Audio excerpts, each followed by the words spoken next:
Welcome to the Excel Pod.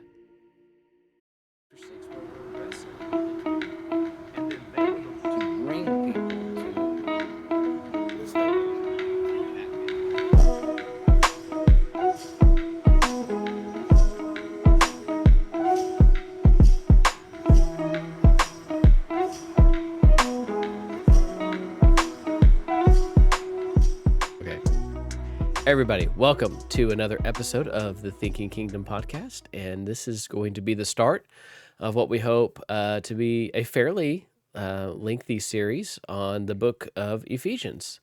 Nate, we started this a long time ago, a year ago, this study, and we felt like it wasn't a good time to put out some of the stuff that we felt like the hashing. people weren't ready.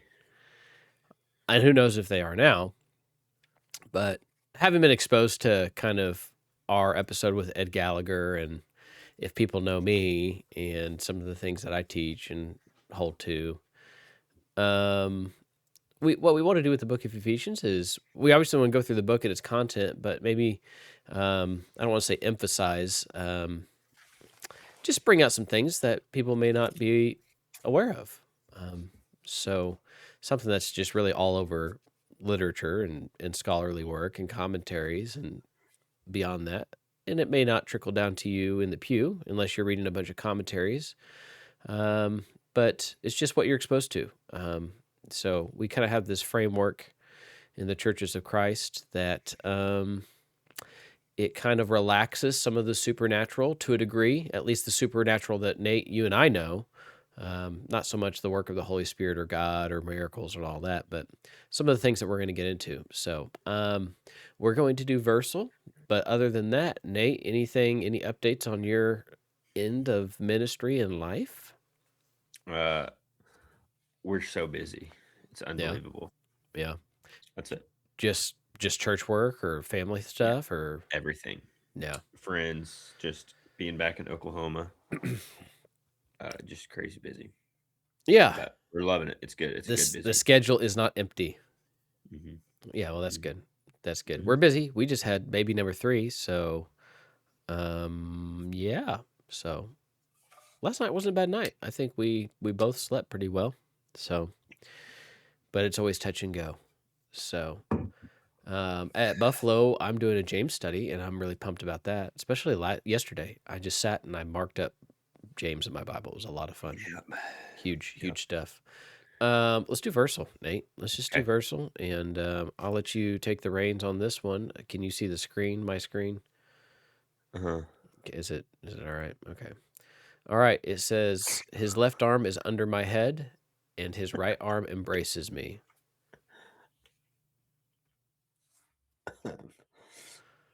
What are you thinking? Do you at least have a genre? Yeah, it's Song of Solomon.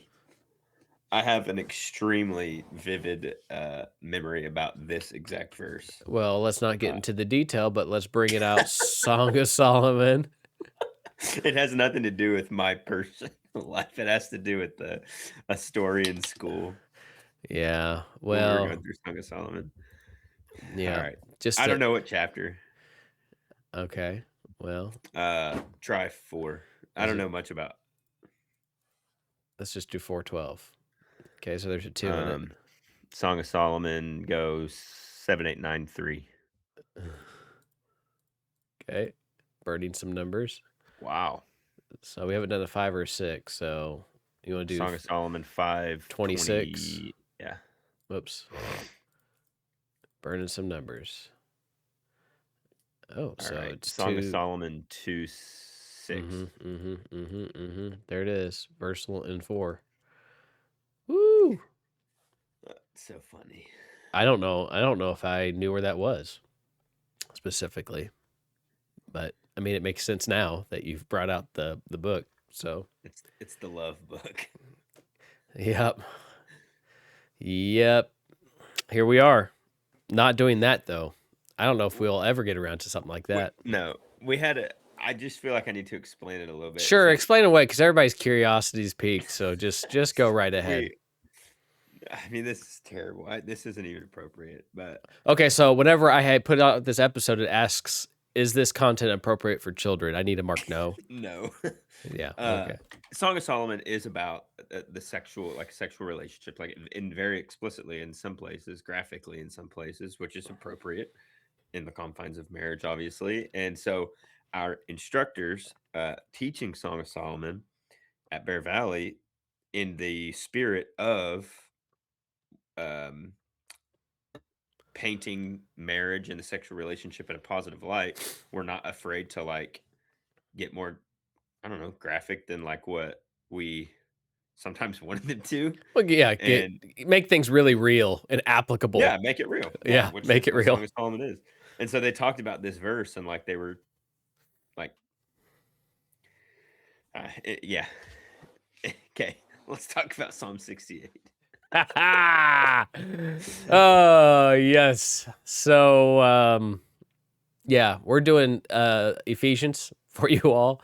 And we want to talk about Psalm 68 to begin with because Nate has done a little study in this psalm as it pertains to the book of Ephesians. And at least his studies has led him to conclude that there's a lot of things in Psalm 68 that kind of are applicable to Ephesians, and Ephesians maybe kind of as a whole expositing some of the things mentioned in Psalm 68. But I'll go ahead and bring up that graphic, and Nate, if you want to just go ahead and give us a brief, just a few sentences overview Yeah. about what Psalm 68 just is. Okay. So I'll just start with the journey explaining kind of how we started making these connections. So whenever Austin and I last year or so started studying Ephesians, we were just in text conversation about different verses, like what do you think about this passage? What do you think about that passage? And we came to Ephesians chapter 4, verse, what is it? 7, I think. Ephesians 4, verse 7 and 8. And it's a quote of Psalm 68:18, and it's really weird. It's a weird verse, and it doesn't, some verses, just easy understanding how they fit. And Austin said, "What do you think about this?" And so we went and studied Psalm 68. And what kind of we discovered is after going to Psalm 68, which is where this quote in Ephesians 4 is, which happens all the time in the New Testament. New Testament writers are constantly quoting verses from the Old Testament. Um, and in order to understand what they're doing, never just look at that verse. You have to look at the whole passage in the Yeah. Old Testament to see what they're doing. And so I started in verse 1 of Psalm 68, and it was just like, whoa, there are tons and tons of thematic connections to the whole of Ephesians. So it's not just Psalm 68:18 is quoted in Ephesians 4:8. If you look at both Psalm 68 and the book of Ephesians and look at the themes that run through them, which I think is the best way you can study the Bible, looking at the themes, there are maybe 8 or 10 heavy, theologically rich themes that run through Psalm 68 and run through Ephesians. So my thesis statement, or that's not the right word, my hypothesis is that Paul is taking the all of Psalm 68, this very vivid imagery of Psalm 68 that we're going to unpack a little bit, and that is the theological substructure or backbone or um I don't know, flavor he pulls from Psalm 68, and he uses that in his um letter to the Ephesians. The same theology comes from Psalm 68 into Ephesians. It's very supernatural, very spiritual warfare, very intriguing. Um, and he quotes Psalm 68:18, kind of he's encapsulating the whole messaging of the psalm in one verse in Ephesians 4, but really he's quoting the whole messaging of the whole book or the whole psalm in the messaging of Ephesians. So That sounds weird, to Yeah, kinda because say to that the makes a average difference. listener, I mean, you're gonna think, this is just the book of Ephesians. What do you mean? Paul's writing about is Yeah. writing to Christians. How much of uh, the whole entire Psalm 68 is he going to allow himself to be influenced by in writing this letter to somebody hundreds of years later? But Mhm, maybe as Nate parallels some of these things, it'll come out a little bit, and mhm. I think it's a good study, but also we don't want to get so bogged down in Psalm 68 to the point to where we lose the messaging Right. of what Paul's trying to get across in Ephesians. But what Paul is getting across in Ephesians is flavored by Psalm 68. So I'm Mhm. gonna pull up a graphic to expand on it. But before we move forward, you touched on this, Nate, which is really important for people to listen to when we think of how to study the Bible.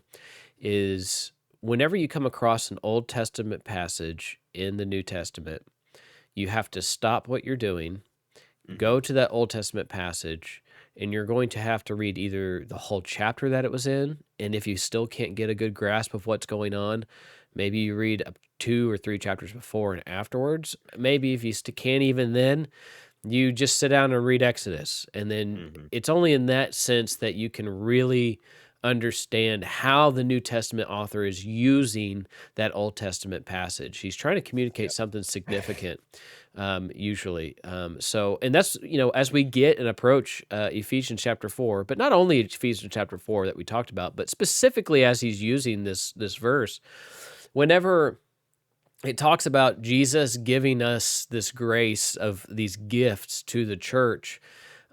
He says in verse 8, therefore, I'll pull it up real quick, and then I'll pull up that graphic, and I'll have you kind of go back and forth, and then we'll get into Psalm 68.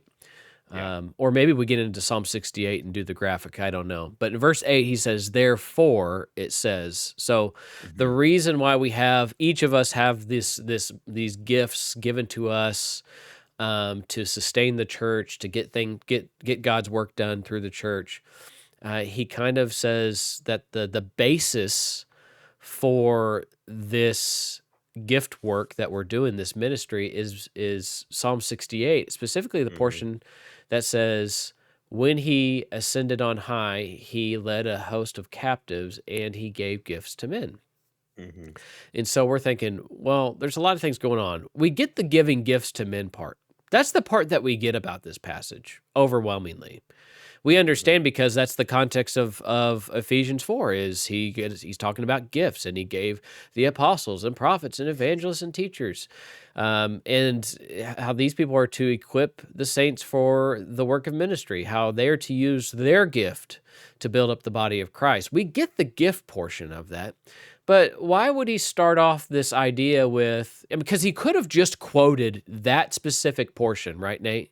He could have just quoted, he Yeah. gave gifts to men, but he wants to back up and capture this idea of he ascended on high and he led a host of captives. So we have to ask ourselves, um, who are these captives that he's leading? Mhm. And what does the ascension have to do with it? And how does this relate to what's going on in Psalm 68? So that's where it's really beneficial to us. And it's really incumbent on us as teachers and students of God's word to really grasp what Paul's trying to say, to go back to the Old Testament, read Psalm 68, get its overall messaging, and then plug it into Ephesians. So, Here's the thing, words mean something, and we can't just skip over the text, and we do that all the time, um, where we say, "Yeah, I don't really know what this is about," mhm. or we don't say it at all, and we just skip over it, and we've talked about this all the time. So we have people in the pews that know they're they are not getting everything, and there's stuff they don't know, and it's if it's in the Bible, Michael Heiser says, "If it's weird, it's important." Mhm. And this is one of these passages where it's like, "This is weird. Let's not skip over it. Um, let's talk about it." In Paul's language, um, the what he says, what am I trying to say here? Like his words have meaning that are filled, and his words are packed with meaning from what he knows and how Jews talked. And I'm not explaining this right, but explain that better. Well, I don't know if this is any better, but he's relating to a people who understand their Old Testament. They just Right. understand the Yeah. context. They understand the message of Psalm 68. And you guys are probably screaming at the screen, "Can you please tell us what Psalm 68's about?" And we're getting there. But they automatically and already know that Psalm 68 is a praise hymn about God conquering, providing for the fatherless and the needy. He is somebody that's by his faithful people. He is the one who conquers nations. He is the one who's going to overcome. He's going to give gifts and benefit his people through this conquering. And he wants to dwell with his people. So they know that. They know Mhm. that. Paul knows that. So whenever it's applied to Christ giving gifts, Mhm. people are going to kind of understand in some sense, okay, well, God conquered nations, so he takes the booty, he takes all the spoils of the war to the benefit of the people. I get that in Mhm. Psalm 68, but how's that apply to Christ? Mhm. So, and this is Paul's just beautiful theological work in explaining that the same God that conquered the nations and the gods over those nations, Jesus Christ is that same God that did the same thing. Yeah. So he's connecting God or Jesus with the conquering Yahweh of Psalm 68. Yeah. So he's talking to a people, and it's hard for us, right, Nate? It's hard for us in this side of the cross, and so much after we already talk about many times, church tradition, the Enlightenment. It's hard for us to put ourselves in the Jews' shoes to understand how Paul is using Psalm 68 to the benefit of the message of Christ. Mhm. So I don't know. That's a long-winded way to Okay. try to make that better, but I don't know if that No, did. yeah, I know what you. Yeah, yeah. Paul's words are packed with a depth of meaning that we cannot grasp if we don't know the Old Testament Yeah. messaging. Yeah. And so what we're going to do is, again, the claim is Psalm 68 is, it absolutely fills up like a balloon is filled with air. Ephesians is the balloon. The air inside the balloon of Ephesians is Psalm 68. That was a stupid illustration. But Psalm 68 fills up the meaning of Ephesians in a way that will appreciate and understand Ephesians better if we see the Paul is taking the messaging of Psalm 68 in that's what Ephesians is. It's the New Testament Psalm 68. So let's go to Psalm 68. Yeah, let's go Um, there. I'm trying to figure out how to pull up this graphic, and it's not letting me. So y'all have to bear that's with me okay. here. There it is. I'm pulling up the graphic, but you can go over to Psalm 68, and I'll get that pulled up on the screen for everybody. So let me explain Psalm 68 first, just like the overall message of it, before we go in depth in that graphic. That's fine. Yeah. The Psalm 68. Imagine if you've seen the movie Aladdin or other movies like it, where you have a scene where like um, the make way for Prince Ali thing, wherever he turns into the king and he's triumphing into the city and he's riding on the back of the elephant, and there's the colors and the shouts, and like it's a triumphal um Procession. procession. Yeah. That's Psalm 68. And it's God as king. He's a warrior king. You know how David, we see it in Hmm. First and Second Samuel. David would go into the cities and the people are surrounding him, singing to him and praising him. And look at the enemies that I went off and defeated. Psalm 68 pictures God as a warrior king, and the people are praising him Hmm. and saying, "Look at what you've done for us. Look who you've defeated. Look at the treasures that you're bringing back to us, the captives that you're bringing back to us." So God is a warrior king who has just defeated people, and he is coming back and he's being praised for his victory. It's a victory psalm. God is the warrior king. So here's a couple quotes in Psalm 68 to capture this idea. Um, verse 1, God shall arise, his enemies shall be scattered, those who hate him shall flee before him. As smoke is driven away, so you shall drive them away. As wax melts before fire, so the wicked shall perish before God. The righteous shall be glad, they exult before God, they shall be jubilant with joy. Verse 4, sing to God, sing praises to his name, lift up a song to him who rides through the deserts. We'll get back to this language in a minute. Exult before him. It says, verse 7, O God, when you went out before your people, when you marched through the wilderness, the earth quaked, the heavens poured down rain. Let's see. Verse 11, the Lord gives the word. The women who announce the news are a great host. And this is the thing that the women are announcing. The kings of the armies, they flee, they flee. The women at home, they divide the spoil. Let's see. Where are some other verses that talk about this? Oh, verse 24. Your procession is seen, O God. Hold on, I'm going to back up a little bit. I'm sorry, I'm all over the place. You okay? Verse 21. God will strike the heads of his enemies, the hairy crown of him who walks in his guilty ways. The Lord said, I will bring them back from Bashan. This is talking about the captives of war, the prisoners of war that a king, a warrior would bring back. I'll bring them back from Bashan. I will bring them back from the depths of the sea, that you may strike your feet in their blood, that the tongues of your dogs may have their portion over their foe. Very graphic, violent language of defeat. Your dogs are going to lap up the blood of the enemies that we're going to take. Your procession is seen, O God. Prince Ali walking into, that triumphal victory procession into the city. Your procession, God, is seen. The procession of my God, my King, into his sanctuary. So he's coming into his sanctuary. The singers in the front, the musicians last. Between them, the virgins play the tambourines. Bless God in the congregation. So the verse 27, the princes of Judah and their throng, the princes of Zebulun, Naphtali.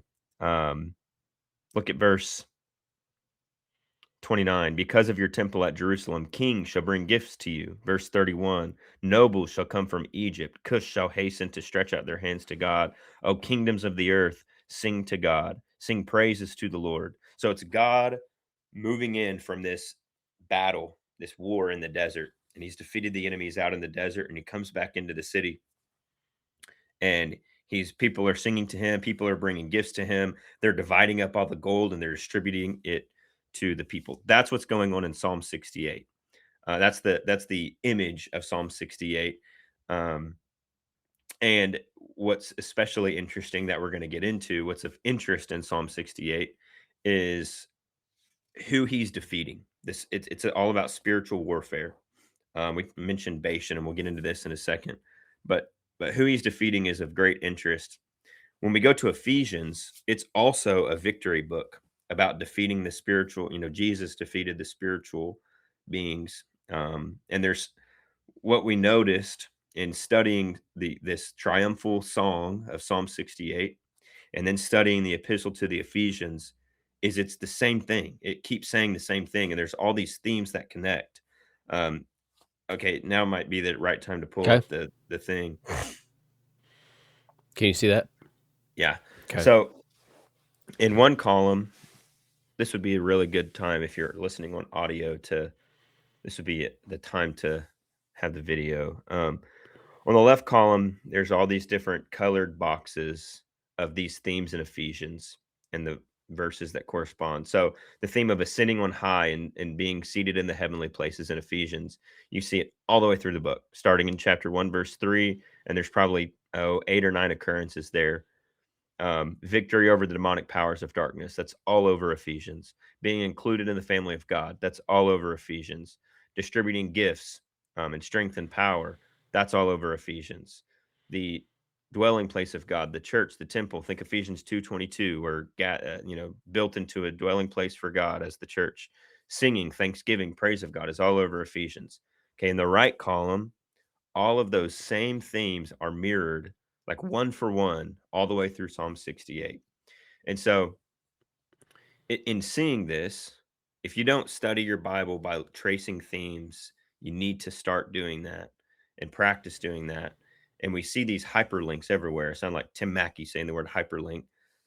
There's these hyperlinks throughout the Bible, and Psalm 68 and Ephesians are, I'm almost convinced 100% that they're connected, and that Paul has Psalm 68 in mind when he is looking at Ephesians. He only quotes one verse of it, but he quotes it in a way that he is pulling the messaging of the whole psalm into Ephesians. So that's, I don't know where we want to go from here. I mean, there's still obviously way more to unpack, Austin. So I don't. How do you want to organize the rest of this, unpacking this? Well, no, I think this is good enough for now. I mean, you all have, the exposure to what's on the screen. Maybe as we go through the book of Ephesians, we'll draw some of these themes out as it relates to primarily to the book of Ephesians, but also to Psalm 68. But, just snap a pic of this graphic, do your own study, connect some of these themes.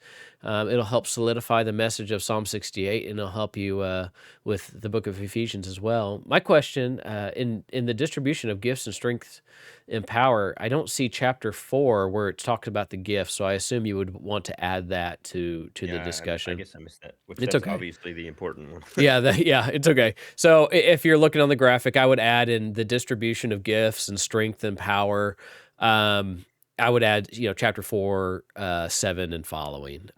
Really, it goes through verse 16, but so chapter 4, 7 through 16 is what I would put. But yeah, and that's just one more thing to add to this. So which is good. So I would probably, what I'm probably going to do, Nate, is I'm probably going to cut this episode right here for the 30-minute session. And then you and I we'll kind of continue into the book of Ephesians. And so we'll pick up there.